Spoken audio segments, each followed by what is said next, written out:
7.5 মাসের মাথায় হযরত শাহজালাল বিমানবন্দরের কার্গো কমপ্লেক্সে আবারও আগুন। বড় ক্ষতি ছাড়াই মাত্র 15 মিনিটেই নিয়ন্ত্রণে আনে ফায়ার সার্ভিস।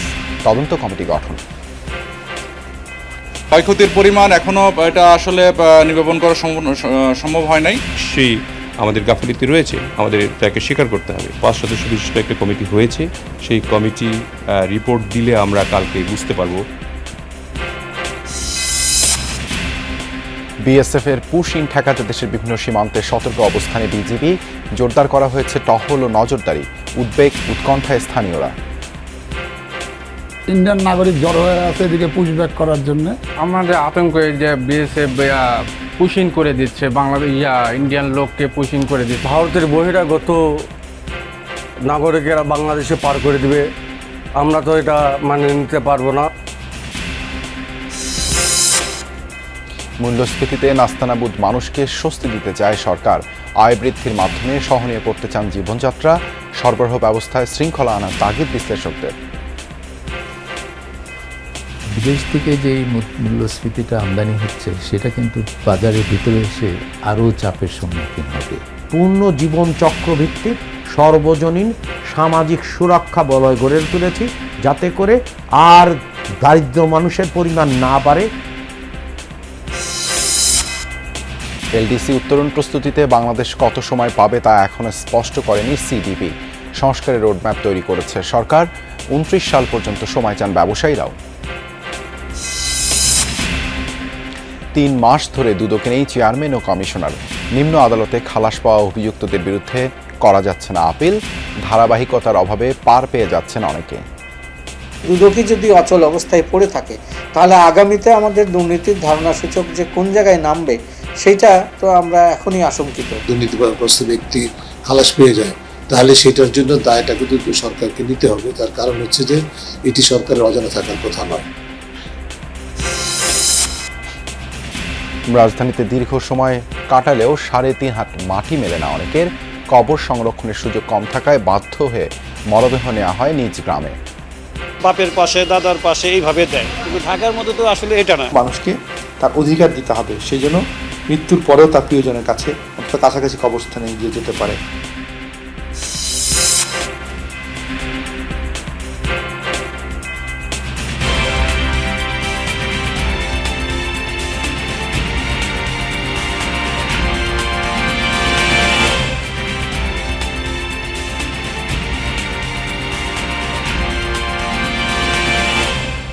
আমন্ত্রণ যমুনা নিউজে আপনাদের সঙ্গে আছি দেবাশিস রঞ্জন সরকার। এতক্ষণ শিরোনাম দেখছিলেন। হযরত শাহজালাল আন্তর্জাতিক বিমানবন্দরের কার্গো কমপ্লেক্সে আবারও অগ্নিকাণ্ডের ঘটনা ঘটেছে। কার্গো ভিলেজের কুরিয়ার শেডে শুক্রবার রাতে লাগা আগুন ফায়ার সার্ভিসের তড়িৎ পদক্ষেপে বড় ধরনের ক্ষয়ক্ষতি ছাড়াই দ্রুত নিয়ন্ত্রণে আসে। এই ঘটনায় বিমানবন্দরের ফ্লাইট অপারেশনে কোনো সমস্যা হয়নি বলে জানিয়েছে বিমানবন্দর কর্তৃপক্ষ। ঘটনা তদন্তে 5 সদস্যের কমিটি গঠনের কথা জানিয়েছে বিমান প্রতিমন্ত্রী। গত বছরের 18 অক্টোবর ভয়াবহ অগ্নিকাণ্ডের ঘটনা ঘটেছিল হযরত শাহজালাল আন্তর্জাতিক বিমানবন্দরের কার্গো কমপ্লেক্সে। দিনব্যাপী জ্বলতে থাকা সেই আগুনে পুড়ে ছাই হয়েছিল কোটি কোটি টাকার মালামাল। সে সময় সমালোচনার ঝড় উঠেছিল এয়ারপোর্টের মতো গুরুত্বপূর্ণ স্থানের নিরাপত্তা নিয়েও।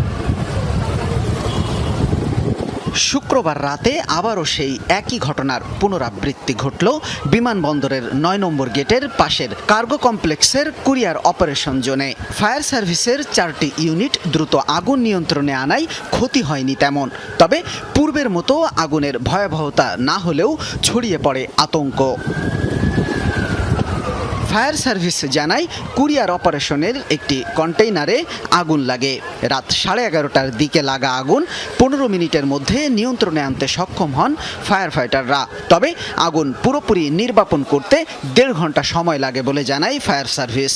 আর বিমানবন্দর কর্তৃপক্ষ জানায় এই ঘটনায় বিমানবন্দরের ফ্লাইট অপারেশনে কোনো সমস্যা হয়নি। ফ্লাইট অপারেশন চলমান ছিল। এখানে বিভিন্ন কুরিয়ার সার্ভিসের মালামাল নর্মালি যেগুলো মালামাল আসে সেই মালামালগুলো এখানে এসেছে। ক্ষয়ক্ষতির পরিমাণ এখনো এটা আসলে নিবেদন করা সম্ভব হয় নাই। এটা আমাদের তদন্ত সাপেক্ষে এবং পরবর্তীতে এটা বের করা যাবে। বেশ কিছু মালপত্র যেগুলো পড়েছে এবং এগুলো ছোট ছোট, এগুলো বড় কার্গো না, কুরিয়ারে তো আসেই ছোট ছোট জিনিসগুলো। বৃহস্পতিবার রাত পর্যন্ত প্রায় 147 টন কার্গো মানে কুরিয়ার এখানে জমা হয়ে আছে। এটা তো আসলে থাকা উচিত না, এটা দ্রুততার সাথে নেওয়া উচিত। যারা কুরিয়ার অর্ডার করছে তাদেরও নিয়ে যাওয়া উচিত, যাতে এখানে আমাদের কোনো রকম অগ্নি ঝুঁকি না হয়।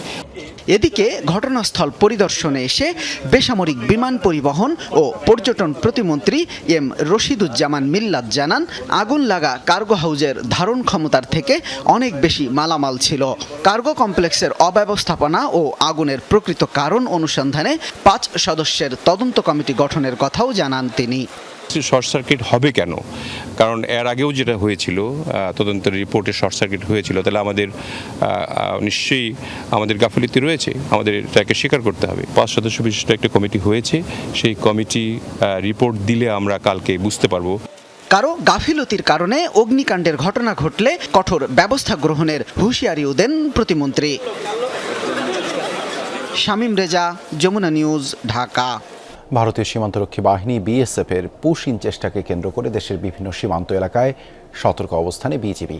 অনুপ্রবেশ ঠেকাতে দিনাজপুর ও জয়পুরহাট সহ বিভিন্ন সীমান্তে টহল জোরদার করা হয়েছে। সীমান্তবর্তী গ্রামগুলোতে মাইকিং করে সাধারণ মানুষদের করা হচ্ছে সতর্ক।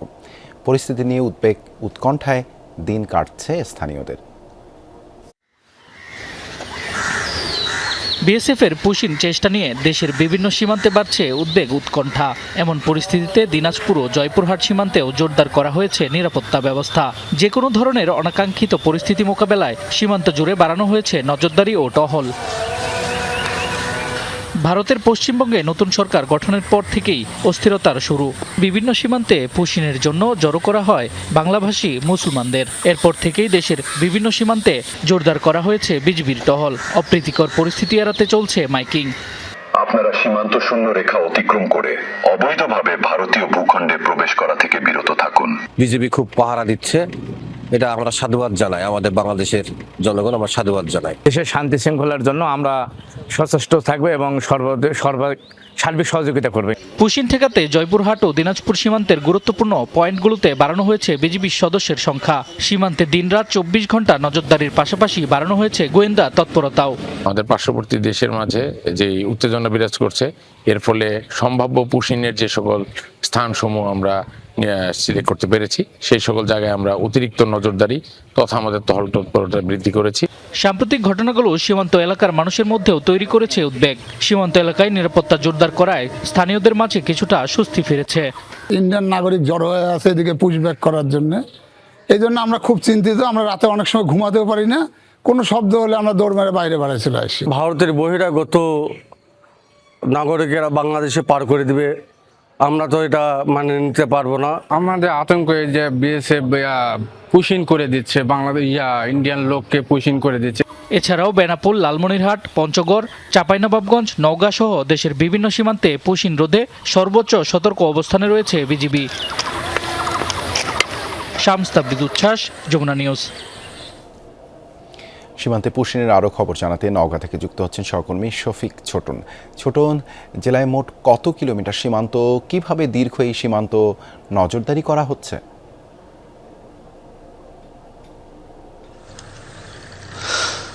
দেবাশিস, নওগাঁয় প্রায় 200 কিলোমিটারের মতো সীমান্ত আছে এবং এখানে 2টি বিজিবি ব্যাটালিয়ন তারা দায়িত্বপূর্ণ এলাকা।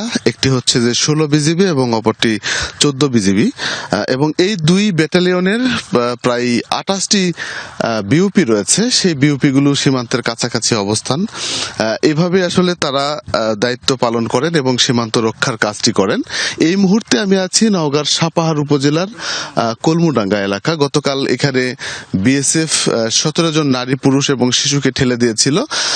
সেই নারী, পুরুষ, শিশুরা গতকাল সারাদিন কিন্তু এই সীমান্তের ঠিক এই পাশ দিয়ে এখানে অবস্থান করছিল নোম্যান্স ল্যান্ডে এবং আজকের রাতে আসলে তাদেরকে বিএসএফ ফেরত নিয়ে গেছে কিনা সেই বিষয়টি এখনো বিজিবি নিশ্চিত করেনি আমাদেরকে। আমরা এসে সকালে যেটি দেখলাম যে সেই 17 জনের কেউ নেই এখানে, তাদের পরিবারের কাছে হস্তান্তর করা হয়েছে কিংবা বিজিবি অন্য কোথাও নিয়ে গিয়েছে কিনা বা বিএসএফ তাদেরকে সরিয়ে নিয়ে গেছে কিনা সে বিষয়টি নিয়ে এখনো আমরা কোনোভাবেই নিশ্চিত হতে পারিনি। স্থানীয় লোকজন যারা আছেন এখানে, কৃষক, তারা বলছেন যে রাতের বেলা আসলে তাদেরকে বিএসএফ সরিয়ে নিয়ে যেতে পারে অথবা তাদের পরিবারের লোকজনের কাছে হস্তান্তর করা হতে পারে, এরকম ধারণা করছেন, কিন্তু নিশ্চিত করে কেউই বলতে পারছে না। আরেকটি বিষয় জানিয়ে রাখি দেবাশিস, সেটি হচ্ছে যে গত কয়েকদিন ধরেই কিন্তু সীমান্তে বেশ উত্তেজনাকর পরিস্থিতি আমরা দেখছি। বিশেষ করে ঈদের আগে গোয়েন্দা তথ্যের ভিত্তিতে বিজিবি জানতে পারে সীমান্তের ওপারে ভারতীয় সীমান্তরক্ষী বাহিনী বিএসএফ তারা বেশ কিছু মানুষকে জড়ো করেছে। ভারতের বিভিন্ন জায়গা থেকে তাদেরকে নিয়ে এসে সীমান্তের কাছাকাছি জায়গায় তাদেরকে রাখা হয়েছে এবং সুযোগ বুঝে তাদেরকে বাংলাদেশ অভ্যন্তরে ঠেলে দেওয়া হবে এমন তথ্য ছিল। ঈদের পরে কিন্তু সেই তথ্য একেবারে স্পষ্ট হতে শুরু করে এবং আমরা দেখেছি চাঁপাইনবাবগঞ্জ সীমান্তে সেখানেও পুশিনের চেষ্টা করা হয়েছে এবং ধারাবাহিকভাবে নওগাঁর এই সীমান্ত দিয়ে 17 জনকে গতকাল ঠেলে দেওয়ার চেষ্টা করা হয়েছিল, যেটি বিজিবির বাধাই করতে পারেনি। কিন্তু শেষ পর্যন্ত সেই 17 জনকে বিএসএফ ফেরত নিয়ে গিয়েছেন কিনা সেই বিষয়টি নিয়ে আমরা স্পষ্ট হলে বা আমরা জানতে পারলে অবশ্যই পরবর্তীতে জানাবো। দেবাশিস। ছোটন, ধন্যবাদ আপনাকে আমাদের সাথে যুক্ত হবার জন্য। প্রতিনিয়তই বাড়ছে জীবনযাত্রার ব্যয়, অসহনীয় মূল্যস্ফীতিতে নাস্তানাবুদ মানুষ। তবে বাজেটে স্বস্তির বার্তা দিতে চান অর্থমন্ত্রী, লক্ষ্য ঠিক করতে চান 7.5%, এখনকার চেয়ে যা প্রায় 2% কম। কিন্তু কোন কৌশলে বাগে আসবে অর্থনীতির এই সূচক? প্রধানমন্ত্রী অর্থ উপদেষ্টা কর্মসংস্থান বৃদ্ধি করে আয় বৃদ্ধির মাধ্যমে সহনীয় করতে চান দামের পারদ। বিশ্লেষকরা মনে করেন সরবরাহ ব্যবস্থায় শৃঙ্খলা আনতে হবে, তা না হলে সুফল মেলা কঠিন। স্বল্প সময়ের ব্যবধানে 2 দফায় বেড়েছে জ্বালানি তেলের দাম, বিদ্যুতের দামও গ্রাহক পর্যায়ে বৃদ্ধি করা হয়েছে। পণ্য ও সেবা ব্যয় বৃদ্ধিতে হাসপাস অবস্থায় সাধারণ মানুষ। কয়েক বছর ধরেই অসহনীয় মূল্যস্ফীতি। সবশেষ তথ্য গেল এপ্রিল মাসে সার্বিক সূচক দাঁড়ায় 9.4%। আগের মাস মার্চের তুলনায় বেশি। মূল্যস্ফীতির এমন ঊর্ধ্বমুখী প্রবণতা কয়েক বছর ধরেই বিদ্যমান। আন্তর্জাতিক মুদ্রা তহবিল IMF এর গেল এপ্রিল মাসের প্রক্ষেপণ বলছে বৈশ্বিক মূল্যস্ফীতি 2026 সালে প্রায় 4.5% হতে পারে। এশিয়ার দেশগুলোতে বছরের মধ্যমেয়াদে মূল্যস্ফীতি হতে পারে 2.6%। মূল্যস্ফীতিকে উস্কে দিচ্ছে মধ্যপ্রাচ্য কেন্দ্রিক অনিশ্চয়তা। বাজেটকে কেন্দ্র করে বৈশ্বিক ও যুদ্ধকেন্দ্রিক মূল্যস্ফীতির প্রভাব নিরূপণ করেছে অর্থ মন্ত্রণালয়। যুদ্ধ 1 বছর স্থায়ী হলে 2026 সালে বৈশ্বিক মূল্যস্ফীতি হতে পারে প্রায় 3.5%। দক্ষিণ এশীয় অঞ্চলে এবছরে মূল্যস্ফীতি হতে পারে 4.5%। অভ্যন্তরীণ এবং বৈশ্বিক নানান প্রেক্ষাপটের মধ্যেই মূল্যস্ফীতি নিয়ন্ত্রণ করে সাধারণ মানুষকে স্বস্তি দিতে চায় সরকার। আগামী বাজেটে ধরা হচ্ছে নিয়ন্ত্রিত লক্ষ্য। সরকারের এই নীতি নির্ধারকের কাছে প্রশ্ন ছিল কিভাবে কমতে পারে পণ্য ও সেবা মূল্য। মূল্যস্ফীতির ক্ষেত্রেও একটা বাস্তবসম্মত লক্ষ্যমাত্রা ধার্য করেছি। যে বাজেট আমরা ঘোষণা করতে যাব সেই বাজেটে কিন্তু পূর্ণ জীবন চক্র ভিত্তিক সর্বজনীন সামাজিক সুরক্ষা বলয় গড়ে তুলেছি, যাতে করে আর দারিদ্র মানুষের পরিমাণ না বাড়ে। আমরা আশা করি যে এভাবে চললে অর্থনৈতিক ধারাবাহিকভাবে উচ্চ মূল্যস্ফীতির যে মারাত্মক ঋণাত্মক প্রভাব থেকে মুক্ত হয়ে সামনের দিকে এগিয়ে যাবে। বিশ্লেষকরা মনে করেন কঠিন পদক্ষেপ না নিলে স্বস্তি দেয়া কঠিন। ইদানিংকালে তো একটা সম্প্রসারণমূলক মন্ত্রী পলিসিও এসছে, যে 60,000 কোটি টাকার যে একটা নতুন ঘোষণা দেয়া হলো। তো সেখানে তো অর্থনীতিতে আপনি টাকা ঢালছেন, সেক্ষেত্রে বিদেশ থেকে যে মূল্যস্ফীতিটা আমদানি হচ্ছে সেটা কিন্তু বাজারের ভিতরে এসে আরও চাপের সম্মুখীন হবে। কাজে পলিসির দৃষ্টিকোণ থেকে সম্প্রসারণমূলক অবস্থানে থেকে মূল্যস্ফীতিকে বশে আনা এটা সম্ভব না। বাজেটে অগ্রাধিকার খাতের মধ্যে 3 নম্বরেই স্থান পেয়েছে মূল্যস্ফীতি নিয়ন্ত্রণ প্রসঙ্গ। রিমন রহমান, যমুনা নিউজ, ঢাকা। এলডিসি উত্তরণ প্রস্তুতিতে বাংলাদেশ ঠিক কত সময় পাবে তা এখনও স্পষ্ট নয়। সরকার 3 বছর চাইলেও সুনির্দিষ্ট সময় জানেনি জাতিসংঘের committee for development policy CDP। যদিও সংস্কারের রোডম্যাপ তৈরি করছে সরকার, 2029 সাল পর্যন্ত সময় চান ব্যবসায়ীরাও। তবে বিশ্লেষক বলছেন সেপ্টেম্বরে জাতিসংঘের সাধারণ পরিষদ সভার আগে কোনো সিদ্ধান্ত মিলবে না। আরও জানাচ্ছেন তৌহিদ হোসেন। দায়িত্ব নিয়েই গত 18 ফেব্রুয়ারি এলডিসি উত্তোলন পেছাতে জাতিসংঘে আবেদন করে নতুন সরকার। যুক্তি ছিল বৈশ্বিক ও অভ্যন্তরীণ সংকটের কারণে অনেক প্রস্তুতি নেওয়া যায়নি, তাই বাড়তি সময় দরকার 2029 সাল পর্যন্ত। পরে এপ্রিলে এ বিষয়ে জাতিসংঘের মহাসচিবের কাছে চিঠিও দেন প্রধানমন্ত্রী তারেক রহমান। গত সপ্তাহে অর্থনৈতিক সম্পর্ক বিভাগ ইআরডি জানায় এলডিসি উত্তোলনে বাংলাদেশকে বাড়তি সময় দিতে সবুজ সংকেত দিয়েছে জাতিসংঘের সিডিপি। যদিও কমিটির মূল প্রতিবেদনে কোনো সুনির্দিষ্ট সময়সীমা উল্লেখ করা হয়নি। একাধিক জায়গায় বলা হয়েছে উত্তোলনে 3টি মানদণ্ড অতিক্রম করেছে বাংলাদেশ। সর্বোচ্চ চেষ্টা করব যাতে করে এটা 3 বছরই আমরা করতে পারি, কিন্তু আমাদের প্রস্তুত থাকতে হবে যে এটা 1 বছরও হতে পারে, এটা নাও হতে পারে, এটা 3 বছরও হতে পারে। সুতরাং একটা অনিশ্চয়তার সময় এখন যাবে, যতক্ষণ পর্যন্ত না জাতিসংঘের যে নেক্সট যে জেনারেল অ্যাসেম্বলি এটা যতক্ষণ না হচ্ছে, অর্থাৎ আরও 3-4 মাস। যদিও এলডিসি উত্তোলনের আগে 3 বছর সময় মিলবে এমনটা ভেবে রোডম্যাপ তৈরি করছে সরকার। সেখানে 2027 সালের মধ্যে ঋণ ঝুঁকি ও প্রতিবন্ধকতা কমানোর উদ্যোগ থাকবে। তৈরি হবে সম্পদ ব্যবস্থাপনা আইন, সহজ হবে লাইসেন্স ও পারমিট পাওয়ার প্রক্রিয়া, পুরোপুরি চালু হবে ন্যাশনাল সিঙ্গেল উইন্ডো। পরের বছরের মধ্যে সম্পূর্ণ অটোমেশনের আওতায় আসবে রাজস্ব খাত, পুঁজিবাজারে আসবে বাণিজ্যিকভাবে টেকসই রাষ্ট্রায়ত্ত প্রতিষ্ঠান। ব্যাংকের সাথে নিশ্চিত হবে central depository Bangladesh limited CDBL এর ডেটা ইন্টিগ্রেশন। 2029 সালের টার্গেট বিনিয়োগের সঠিক পরিবেশ তৈরি। সেই লক্ষ্যে লজিস্টিক্স ব্যয় নামবে 10%, আধুনিক হবে বন্দর, তৈরি হবে মাল্টিমোডাল কানেক্টিভিটি। পাশাপাশি মুক্ত বাণিজ্য চুক্তি সই হবে দক্ষিণ কোরিয়া, ওমান, সংযুক্ত আরব আমিরাত, হংকং ও নিউজিল্যান্ডের সাথে। ফরেন মিনিস্টার যেহেতু ওখানে সভাপতি নির্বাচিত হয়েছেন, তিনি তো প্রত্যক্ষভাবে তো এটাতে হয়তো অংশগ্রহণ করার ক্ষেত্রে তার অনেক সীমাবদ্ধতা থাকবে, এটা আমরা বুঝি। কিন্তু আমাদের কূটনৈতিক যে তৎপরতা, সেই তৎপরতা কিন্তু অব্যাহত রাখতে হবে। আদার্স যে সমস্ত নেগোসিয়েশনগুলি আছে সেগুলি করা, এগুলো যদি আমরা শুরু করতে পারি এখনই, কোনো রকমের কাল বিলম্ব না করে, তাহলে আমার বিশ্বাস যেটা সম্ভব যে এই 3 বছরের মধ্যে কিছু একটা সেফটি মেজার্স আমাদেরকে নেওয়া। নতুন বাজেট প্রস্তাবের পর এলডিসি উত্তোলনের রোডম্যাপ জাতিসংঘের সিডিপিতে পাঠাবে সরকার। তৌহিদ হোসেন, যমুনা নিউজ, ঢাকা। কেউ সরকারের অর্থ আত্মসাৎ করেছেন, কেউ বা ক্ষমতার অপব্যবহার করে তুলেছেন অবৈধ সম্পদের পাহাড়। দুর্নীতিবাজ এমন ব্যক্তিদের বিরুদ্ধে মামলা করেছিল দুদক, কিন্তু এসব মামলায় নিম্ন আদালত থেকে খালাস পেয়ে যাচ্ছেন অভিযুক্তরা। কিন্তু আপিল করতে পারছে না দুদক, কেননা কমিশনের অনুমোদন ছাড়া আপিল সম্ভব নয়। ফলে দেশ জুড়ে জমে থাকা অসংখ্য নতুন দুর্নীতির অভিযোগের সুরাহা কবে হবে তা অনিশ্চিত। সহকর্মী রাজীব আহমেদের দুপর্বের রিপোর্টের শেষটি আজ। রাজুকের সাবেক প্রধান প্রকৌশলী এমদাদুল ইসলাম ক্ষমতার অপব্যবহার করে অবৈধ সম্পদ অর্জনের অভিযোগে তার বিরুদ্ধে মামলা করে দুদক। গেল ফেব্রুয়ারিতে নিম্ন আদালত থেকে খালাস পান তিনি। বিমান বাংলাদেশ এয়ারলাইন্সের প্রাক্তন ব্যবস্থাপনা পরিচালক ও সিইওর বিরুদ্ধেও মামলা করেছিল দুদক। এপ্রিলের শেষের দিকে তিনিও বেকসুর খালাস পান নিম্ন আদালত থেকে।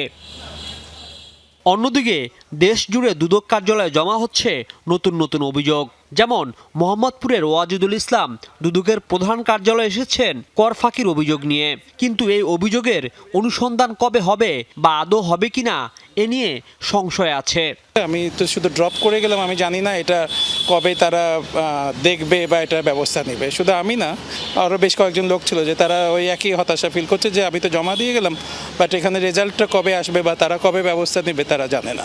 চেয়ারম্যান দপ্তরে সব কিছু জমা হচ্ছে, নতুন কমিশন আসার পরে এগুলো কার্যক্রম শুরু হবে। এমন নজির কম নয়। গেল 3 মাসে প্রায় নিয়মিতভাবেই দুদকের মামলায় নিম্ন আদালত থেকে খালাস পেয়ে যাচ্ছে দুর্নীতির দায়ে অভিযুক্তরা।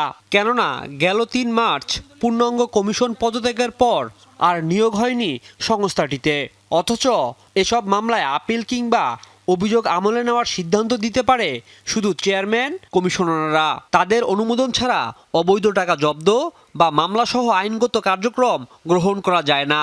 যে সমস্ত মামলা রায় হয়ে যাচ্ছে, কোনোটা খালাস হচ্ছে, কোনোটা অপর্যাপ্ত সাজা হচ্ছে, দুদক যদি মনে করে যে সাজা কম হয়ে গেছে তাহলে আপিল করতে পারে সাজা বৃদ্ধির জন্য। আবার যদি খালাস হয়ে যায়, দুদক যদি মনে করে যে না এটা সাজা করাতে হবে আপিল করে, সেটা করতে হবে। তো সেক্ষেত্রে এগুলো আপনার যদি কমিশন না থাকে তাহলে এই কাজগুলো সম্ভব না। দুদকের আলোচিত মামলায় অভিযুক্তরা কিংবা 5 আগস্ট পরবর্তী সময়ে দায়েরকৃত মামলার আসামিরা এখন আলামত নষ্টের সুযোগ পাচ্ছে বলে মনে করেন দুদকের আইনজীবী। বিশ্লেষকদের মতে দুর্নীতির বিরুদ্ধে কার্যকর অবস্থান বজায় রাখতে তদন্ত, বিচার ও আপিল সব পর্যায়ে ধারাবাহিকতা নিশ্চিত করা জরুরি। এই সুযোগে যদি কোনো অভিযুক্তের বা কোনো দুর্নীতিগ্রস্ত ব্যক্তি খালাস পেয়ে যায় তাহলে সেটার জন্য দায়টা কিন্তু সরকারকে নিতে হবে। তার কারণ হচ্ছে যে এটি সরকারের অজানা থাকার কথা নয়। আসলে এটা প্রশ্ন উঠবে তাহলে কি উদ্দেশ্যমূলকভাবেই এই পরিস্থিতি তৈরি করা হয়েছে কিনা, যাতে কিছু কিছু দুর্নীতিগ্রস্তকে তাদের দায় মুক্তি দেওয়ার মতো একটা পরিস্থিতি যেন সৃষ্টি হয়। প্রতিরোধক শক্তি যখন থাকে না তখন অপরাধ বাড়বে, এটি স্বাভাবিক। দুদকের ক্ষেত্রে সেই অবস্থাটাই তৈরি হয়েছে এবং এটার দায় কিন্তু সরকারকে নিতে হবে। দুদকই যদি অচল অবস্থায় পড়ে থাকে তাহলে আগামীতে আমাদের দুর্নীতির ধারণা সূচক যে কোন জায়গায় নামবে সেটা তো আমরা এখনই আশঙ্কিত দেখছি। তাহলে দ্রুত এখানে আপনার কমিশন নিয়োগ করে এই অচল অবস্থা দূর করা উচিত। জবাবদিহিতা নিশ্চিতে নতুন চেয়ারম্যান ও কমিশনার নিয়োগ করে দুদককে দ্রুত কার্যকর করার তাগিদ বিশ্লেষকদের। রাজীব আহমেদ, যমুনা নিউজ, ঢাকা। দর্শক, আগে জানিয়েছি যে দেশের বিভিন্ন সীমান্তে সতর্ক অবস্থানে রয়েছে বিজিবি। মেহেরপুরের হাটপাড়া সীমান্ত দিয়েও 6 জনকে পুশ এনে চেষ্টা করেছে বিএসএফ। এ বিষয়ে আরও জানাতে যুক্ত হচ্ছেন সহকর্মী রামিজ আহসান। রামিজ, সীমান্তে বিজিবির তৎপরতা কেমন দেখছেন?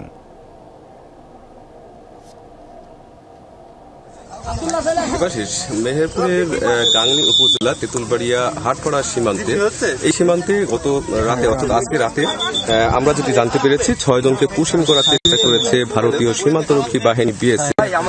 আমরা এই মুহূর্তে আছি সীমান্তের কাছাকাছিতে। আমরা দেখতে পাচ্ছি এখানে বিজিবি তৎপরতা রয়েছে, কঠোর অবস্থানে রয়েছে বিজিবি। এর পাশাপাশি আমরা দেখতে পাচ্ছি স্থানীয়রাও, সাধারণ মানুষ এখানে আছে, তারাও হচ্ছে এখানে রয়েছেন। আমরা যেটি দেখানোর চেষ্টা করি আপনাদের, এখানে ভারতীয় সীমান্তের ঠিক তারকাটার এই পারে অর্থাৎ বাংলাদেশের বিজিবির পক্ষ থেকে কঠোর অবস্থান নেওয়া হয়েছে। পাশাপাশি আমরা দেখতে পাচ্ছি এখানে 6 জনকে দেখতে পাচ্ছি আমরা। যদি আপনাদের একটু দেখানোর চেষ্টা করি, এখানে 6 জনকে দেখতে পাচ্ছি আমরা সীমান্তের এই পারেই তারা এখানে অবস্থান নিয়েছেন, কিন্তু এখন পর্যন্ত কোনো সিদ্ধান্তে আসতে পারেননি। তবে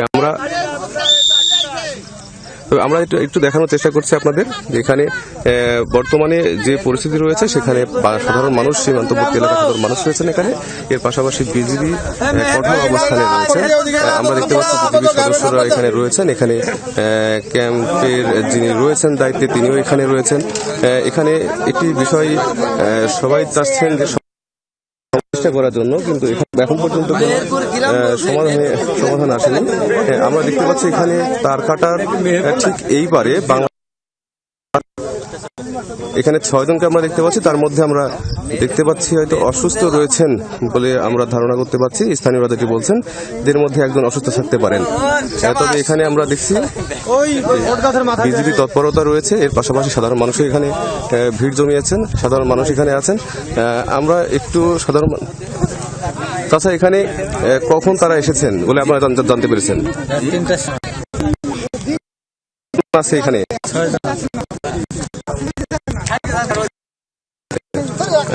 এর মধ্যে নারী দেখছেন আপনারা? কতজন আছে এখানে দেখছেন আপনারা?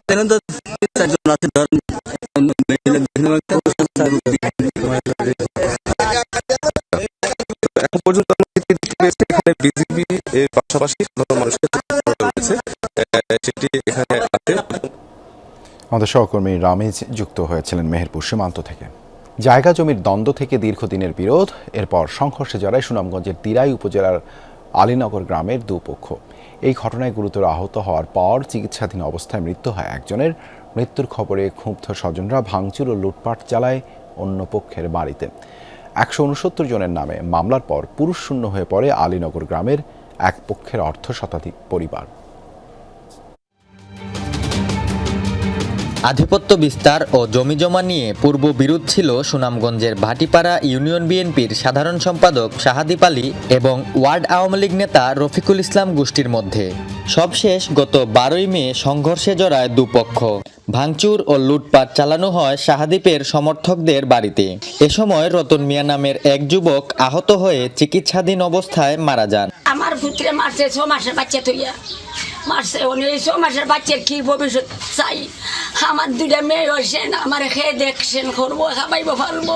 বাজারে যেবেলা আইয়ে তাই ইয়াদি মানুষে ফার্স্ট দিকে বাড়ি মারছে, এবার এখানে দেওয়ালা দৌড়াইছে। আমরা যারা আত্মীয় স্বজন আছি এর আগে আমরা ফিরাইছি। গরুর ভিতরে গিয়া তারে রান্দাই দিয়া কুবাইয়া মারছে।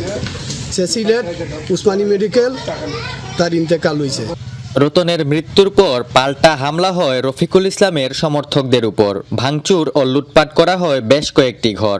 মামলা দেয়া হয় 169 জনের নামে। এরপর থেকেই এই পক্ষের লোকজন পলাতক। পুরুষ শূন্য অর্ধশতাধিক পরিবার।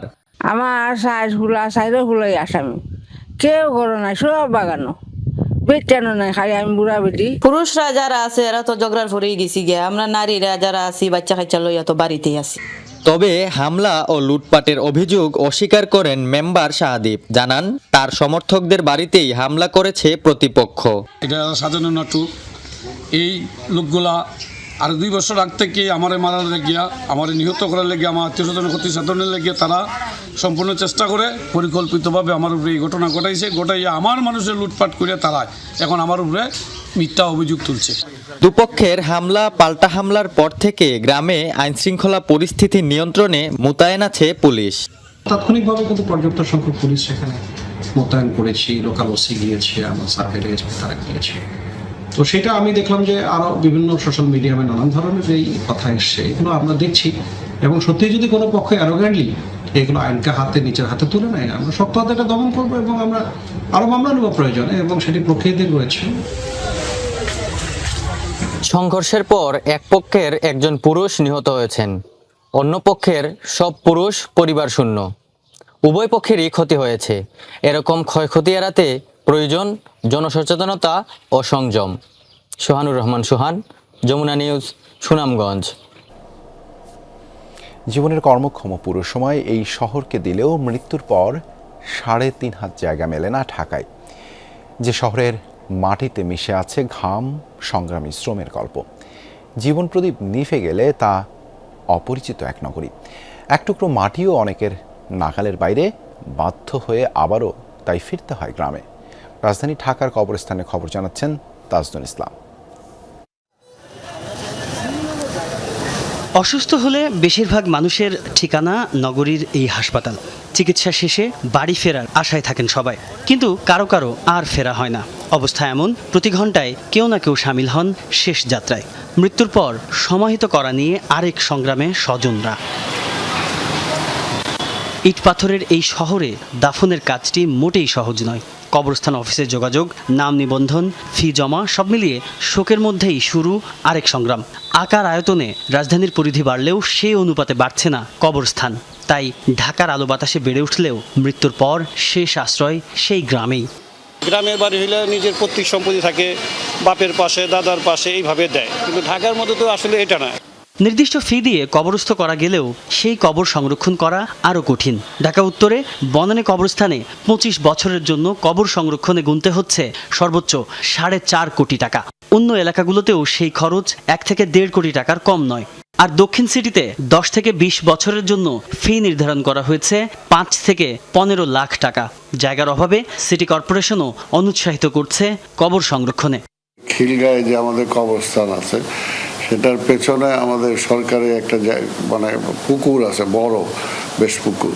তো ওইটা আমরা সরকারের কাছে অলরেডি সেই জায়গাটা চেয়েছি। সরকার সেই জায়গাটা আমাদেরকে দিলে সেখানে আমরা ওই কবরস্থানটাকে এক্সপান্ড করব। এত কিছুর পরেও নগরের কবরস্থানগুলোই শেষ ঠিকানা হয় বহু মানুষের। কবরগুলো আলাদা আলাদা অনুভূতির সাক্ষী। আমার মারে দিছি কবরস্থান, আমার বাপেরও দেওয়া হয়েছে ওই সাইডে, আমার বোনটাও দিছি, আর আমার বাগনিরও দিছি এই কবরস্থানে। তবে মার কবর দেওয়ার পর থেকে একটু মারা দেওয়ার পর থেকে একটু বেশি আসা যাওয়া হইতেছে। একটা মানুষ যখন তার নিজের অ্যাকচুয়াল ঠিকানা, চিরজীবনের ঠিকানার কাছে আসে, ইট রিমাইন্ডস যে পৃথিবীটা আসলে কিছুই না, সব কিছুর বলে হচ্ছে আপনার কর্ম। 2004 থেকে আমি প্রতিদিন আজিমপুর আসি। আজিমপুরের যখন আমি আসি তখন এরকম আর কি কিছুটা পাকা কিছুটা মাটির রাস্তা ছিল, তো এখন আস্তে আস্তে অনেক উন্নত হয়েছে। আজিমপুর কবরস্থানে ঘুমিয়ে আছেন কবির হোসেনের মমতাময়ী মা। প্রায়ই কবরের পাশে দাঁড়িয়ে এখনো মায়ের উপস্থিতি অনুভব করেন তিনি। আমার কাছে মনে হয় না যে আমার মা মারা গেছে বা হয়েছে। আমার কাছে মনে হচ্ছে যে এখন আমি আপনার সাথে কথা বলছি, এখনও আমার মনে হচ্ছে যে আমি আমার মায়ের ছবি দেখছি, মানে আমার মায়ের চেহারাটা আমার ভাসছে। ঠিক আছে, মানে আমার সারাক্ষণই আমার মা আমার পাশাপাশিই আছে। সবাই যদি সংরক্ষণ করতে চায় তাহলে সাধারণ লোকজনের দাফন কোথায় হবে, এইটাই চিন্তা করে সরকার আপাতত দিতেছে না। কবরস্থানের অফিস বলছে গত 1 বছরে নতুন করে কাউকেই কবর সংরক্ষণের অনুমতি দেওয়া হয়নি। একটা কবর সাধারণত 1.5 থেকে 2 বছরের মধ্যেই ভেঙে ফেলা হয় কিংবা সেখানে নতুন কবর দেওয়া হয়। তাহলে প্রশ্ন হচ্ছে, আগের কবর শনাক্ত করার উপায় কি? সে উপায়টিও বলে দেওয়া হয়েছে। কবরস্থানের প্রত্যেকটি সারির আলাদা আলাদা নম্বর রয়েছে। কবরস্থান অফিস বলছে সেই নম্বর দিয়েই শনাক্ত করা যাবে অতীতে দেওয়া কবর। বিশেষজ্ঞরা বলছেন, পরিকল্পিত নগরে জনসংখ্যার অনুপাতে কবরস্থানের জায়গা রাখার কথা থাকলেও সেই প্রস্তুতি নেই ঢাকার। ফলে সংকুচিত হচ্ছে মৃত্যুর পরের আশ্রয়ও। সরকার মূল্যবান জমি যদি টাকা দিয়ে কিনতে, সরকার টাকা দিয়ে কিনবে, কিন্তু মানুষকে তার অধিকার দিতে হবে। সেই জন্য মৃত্যুর পরেও তার প্রিয়জনের কাছে অন্তত কাছাকাছি কবরস্থানে গিয়ে যেতে পারে, সেখানে তার জন্য একটু দোয়া করতে পারে, এবং এটা মানুষকে কিন্তু বেঁচে থাকতে শক্তি দেয়। উন্নয়ন মানেই কিন্তু ইট পাথর না। আপনি যে আপনার প্রিয়জনের কবরস্থানে দাঁড়িয়ে দুদণ্ড প্রার্থনা করছেন, সেটাও কিন্তু উন্নয়নের একটা বড় ইন্ডিকেটর। সে আপনাকে আত্মিকভাবে, নাগরিকভাবে আপনাকে কিন্তু আরও শক্তিশালী করবে। এই শহরে কেউ কেউ সারা জীবন থাকেন ভাড়া বাড়িতে। মৃত্যুর পরও নিজের বলে কোনো জায়গা থাকে না। ঢাকায় এখন মৃত্যু মানে শুধু প্রিয়জনকে হারানো নয়, শেষ আশ্রয়ের জন্যও এক কঠিন লড়াই। তাজনুর ইসলাম, যমুনা নিউজ, ঢাকা। সান মারিনোর বিপক্ষে বাংলাদেশ দলের পারফরমেন্সে খুবই খুশি নতুন কোচ টমাস টুলি। বিশেষ করে মাঠে হাজার হাজার প্রবাসী বাংলাদেশির উপস্থিতি মন ছুঁয়ে গেছে পুরো দলের, জানিয়েছেন এই আমেরিকান। তবে জয় পেলেও ফার্স্ট টাচ সহজেই বলের নিয়ন্ত্রণ হারানোর মতো বেশ কিছু দুর্বলতা চোখে পড়েছে টমাস টুলির। ফিফা র্যাঙ্কিংয়ের সবার নিচে 211তে সান মারিনো। এই দলের বিপক্ষে 181 নম্বরে থাকা বাংলাদেশের 2-1 গোলের জয় আবার এমন কি? যারা ফুটবলের সেভাবে খোঁজ খবর রাখেন না এমন প্রশ্ন করাটা অমূলক নয়। তবে ওয়েফার শক্তিশালী দেশের ভিড়ে র্যাঙ্কিংয়ে এগিয়ে যাওয়াটা যে কতটা কঠিন সেটা বুঝতেও বেগ পাবার কথা নয়। তাই তো সান মারিনোর বিপক্ষে বাংলাদেশের জয়টাকে মোটেও খাটো করে দেখার সুযোগ নেই, যার ফলে ম্যাচ শেষে স্টেডিয়ামের দর্শক, ফুটবল এক্সপার্ট থেকে শুরু করে সবাই খুশি জামাল হামজাদের জয়ে, যে তালিকায় আছেন নতুন কোচ টমাস টুলিও। প্রথমার্ধের 10-15 মিনিট পর আমরা গুছিয়ে ফুটবল খেলতে শুরু করি, কিছুটা গতি ব্যবহার করি এবং সুযোগও তৈরি করি। সব মিলিয়ে খেলোয়াড়দের পারফরমেন্সে আমি অত্যন্ত খুশি। দ্বিতীয়ার্ধে আমরা আরও ভালো ফুটবল খেলেছি। তবে আবারও বলছি, ইউরোপের মাটিতে এটি আমাদের প্রথম ম্যাচ ছিল। সান মারিনো মোটেও দুর্বল দল নয়, তারা ফিজিক্যালি খুবই শক্তিশালী। সত্যি বলছি, ড্র করলেও খুশি থাকতাম আমি। জয় পেয়েছি, খেলোয়াড়দের কৃতিত্ব দিতেই হবে। তবে এটাও সত্যি, বাংলাদেশ দলের বেশ কিছু ভুলও হয়েছে এই ম্যাচে লাল সবুজরা অন্তত 3 থেকে 4টি গোল দিতে পারত, কিন্তু পুরনো সেই ফিনিশিং ব্যর্থতা আবারও চোখে পড়েছে। গোলপোস্টে মিতুল মার্মা ভালো কিছু সেভ করলেও যথারীতি করেছেন কিছু ব্ল্যান্ডারও। উন্নতির প্রয়োজন স্পষ্ট।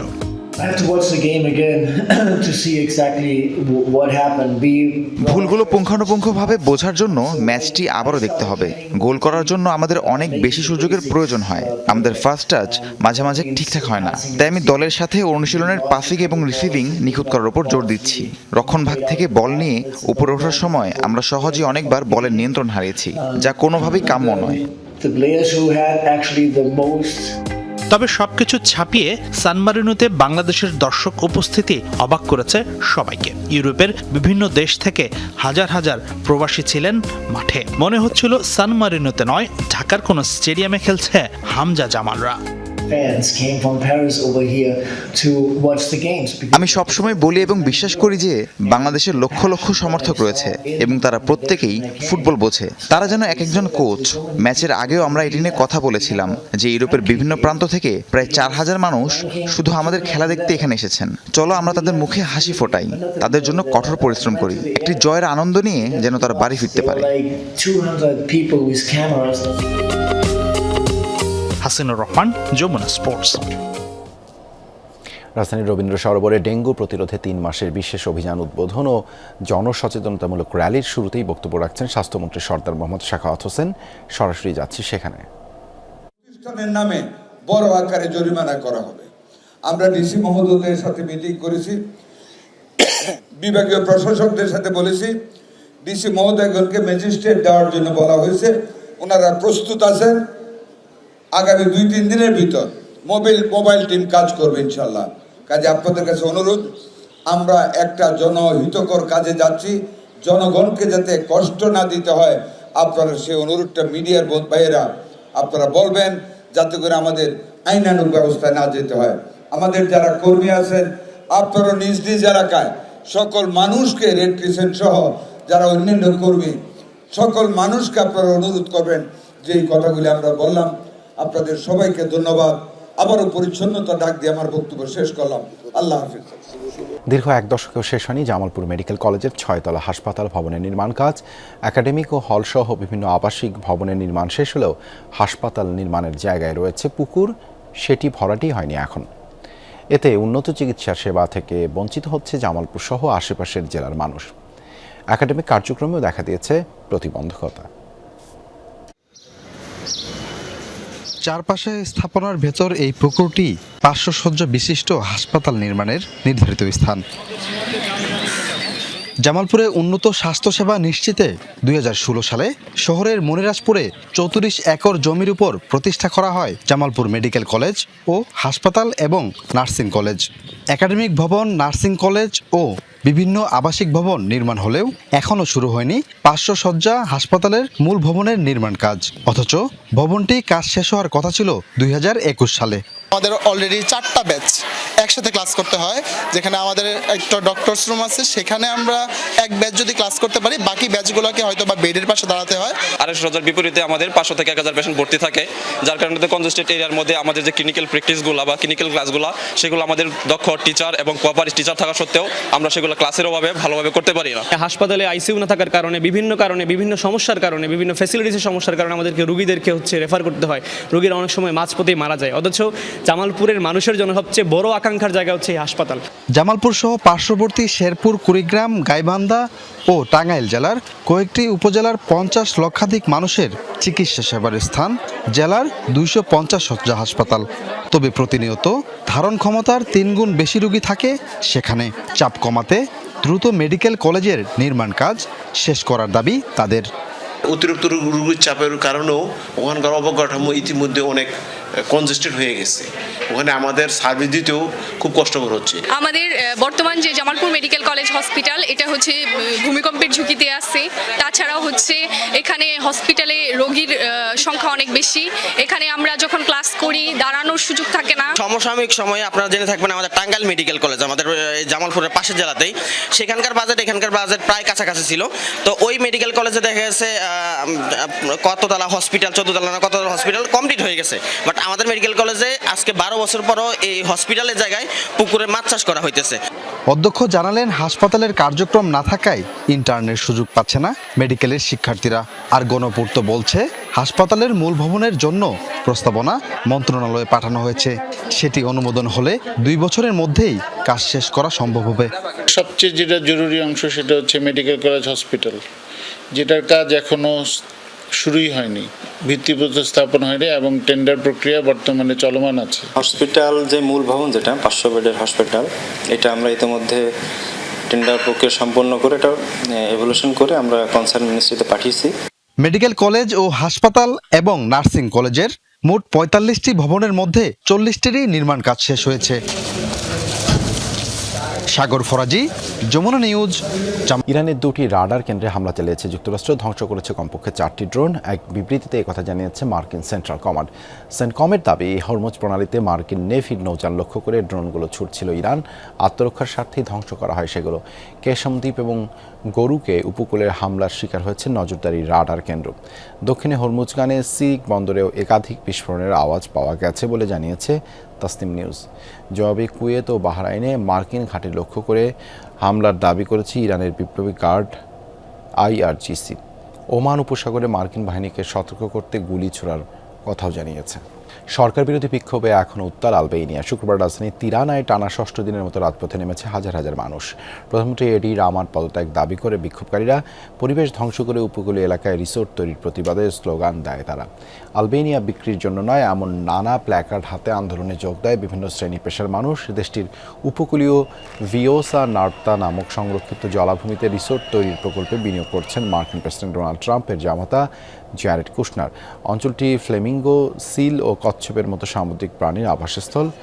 আন্দোলনকারীদের অভিযোগ, নতুন প্রকল্প ক্ষতিগ্রস্ত করবে বিশাল সমুদ্র সৈকতকেও, বিলুপ্ত হবে জীববৈচিত্র্য। প্রকল্প বাতিল না হওয়া পর্যন্ত বিক্ষোভ চলবে বলে জানিয়েছে আন্দোলনকারীরা। এই ছিল যমুনা নিউজে। এতক্ষণ সাথে থাকার জন্য ধন্যবাদ সবাইকে।